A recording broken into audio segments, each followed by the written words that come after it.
Ongole mayor సహా YCP కార్పొరేటర్లు గంపగుత్తగా cycle ఎక్కేందుకు సిద్ధమయ్యారా? YCP ఓటమి తదనంతర పరిణామాలతో తమ గూడు తాము వెతుకునే పనిలో పడ్డారా? మేయర్ సహా పలువురు వైసీపీ కార్పొరేటర్లు ఇవాళ రేపో టీడీపీలోకి జంప్ అవ్వడం ఖాయమా అంటే అవునని అనిపిస్తున్నాయి ప్రస్తుత పరిణామాలు. Ongole MLA Damacharla Janardhan green signal ఇవ్వడమే తరువాయి టీడీపీలోకి వెళ్లేందుకు రూట్ కూడా సిద్ధం చేసుకున్నట్టుగా తెలుస్తోంది. ఒంగోలు కార్పొరేషన్లో రాజకీయం కొత్త మలుపు తిరిగింది. మొన్నటి వరకు అధికార పార్టీ హోదాలో అన్ని అనుభవించిన వైసీపీ నేతలు ఇప్పుడేమో టీడీపీలోకి చేరి పవర్ ఎంజాయ్ చేసేందుకు సిద్ధమయ్యారన్న టాక్ నడుస్తోంది. ఒంగోలు కార్పొరేషన్ ఎన్నికల్లో మొత్తం 50 డివిజన్లకు 41 చోట్ల వైసీపీ అభ్యర్థులు, 6 డివిజన్లలో టీడీపీ, 1 డివిజన్లో జనసేన అభ్యర్థులు గెలిచారు. 2 ఇండిపెండెంట్లు వైసీపీకి మద్దతిచ్చారు. వైసీపీకి స్పష్టమైన మెజార్టీ రావడంతో గంగాడ సుజాతను వైసీపీ మేయర్ అభ్యర్థిగా అప్పటి మంత్రి, ఒంగోలు మాజీ ఎమ్మెల్యే బాలినేని శ్రీనివాసరెడ్డి గద్దెనెక్కించారు. ఇటీవల జరిగిన పరిణామాల్లో వైసీపీ ప్రభుత్వం అధికారం కోల్పోవడం, తెలుగుదేశం పార్టీ ప్రభుత్వం అధికారంలోకి రావడం జరిగిపోయాయి. సార్వత్రిక ఎన్నికలకు ముందే 5 వైసీపీ కార్పొరేటర్లు తెలుగుదేశం పార్టీలో చేరారు. పోయిన వారం మరొకరు చేరారు. మొత్తంగా టీడీపీ మద్దతుదారుల సంఖ్య 13కు చేరింది.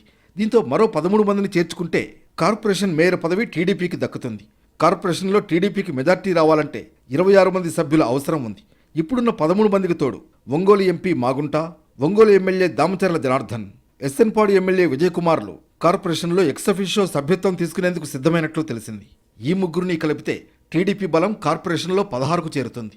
అయితే కార్పొరేషన్లో గట్టి బలం కావాలంటే కనీసం మరో 20 మందికి తగ్గకుండా లాక్కోవాలని టీడీపీ ఆలోచన చేస్తున్నట్లు సమాచారం. మేయర్ గంగాడ సుజాతతో పాటు డిప్యూటీ మేయర్లు వేమూరి సూర్యనారాయణ, వెలనాటి మాధవరావులతో పాటు పలువురు వైసీపీ కార్పొరేటర్లు కూడా టీడీపీలో చేరేందుకు రెడీగా ఉన్నారని టాక్.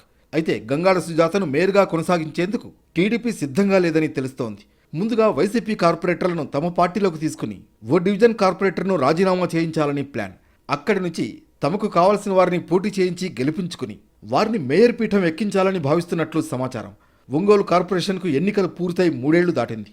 కార్పొరేషన్లో ఎన్నికలు జరిగిన 4 ఏళ్ల తర్వాత మాత్రమే అవిశ్వాసం పెట్టే అవకాశం ఉండేలా గత ప్రభుత్వం చట్టం చేసింది. దీన్ని 3 ఏళ్లకు తగ్గిస్తూ చట్టం చేస్తే తప్ప పలు మున్సిపాలిటీలు, కార్పొరేషన్లు టీడీపీ చేతికి వచ్చే అవకాశం లేదు. అసెంబ్లీలో ఆ దిశగా అడుగులు వేసే అవకాశాలు ఉండవచ్చని భావిస్తున్నారు. ఎన్నికల అనంతరం హైదరాబాద్ వెళ్లి ఇటీవలే ఒంగోలుకు వచ్చిన మాజీ మంత్రి బాలినేని కార్పొరేషన్పై దృష్టి సారించారు. వైసీపీ కార్పొరేటర్లతో చర్చలు జరిపారు. అయితే ఆయన ఇక్కడ ఉన్నంత వరకు సైలెంట్గా పలువురు కార్పొరేటర్లు, డిప్యూటీ మేయర్లు, తర్వాత ఒంగోలు ఎమ్మెల్యే దామచర్ల జనార్దన్ను కలిశారు. మేయర్ గంగాడ సుజాత ఎంపీ మాగుంట శ్రీనివాసరెడ్డితో భేటీ అయ్యారు. కార్పొరేషన్లో ఇప్పటికే టీడీపీ కూటమి బలం 13కు చేరుకోగా మరో 10 మందికి పైగా కార్పొరేటర్లు జంప్ అయ్యేందుకు సిద్ధంగా ఉన్నామని దామచర్ల జనార్దన్కు చెప్పినట్లు తెలిసింది. అయితే ఆయన మాత్రం ఈ 13కు తోడు మరో 20 మంది కార్పొరేటర్ల మెజార్టీ తమకు స్పష్టంగా ఉంటేనే అడుగులు మొదలు పెట్టాలన్న ఆలోచనలో ఉన్నట్లు సమాచారం. మరోవైపు మేయర్ గంగాడ సుజాత మాత్రం తాము పార్టీ మారటం లేదన్నారు. ఇది కేవలం ప్రచారం మాత్రమేనని కొట్టిపారేశారు. ప్రస్తుతం ఉన్న 35 మంది కార్పొరేటర్లు అందరం కలిసికట్టుగా ఒకే మాట మీద ఉన్నామన్నారు. అయితే వాళ్లు ఒత్తిడి మేరకు ఏవైనా నిర్ణయాలు తీసుకోవాల్సి వస్తే చేసేదేమీ లేదని ట్విస్ట్ ఇచ్చారు. ప్రస్తుత పరిణామాలను గమనిస్తే మాత్రం అతి త్వరలోనే ఒంగోలు కార్పొరేషన్ టీడీపీ చేతులకు వెళ్లిపోవడం ఖాయమని మాత్రం పలువురు భావిస్తున్నారు.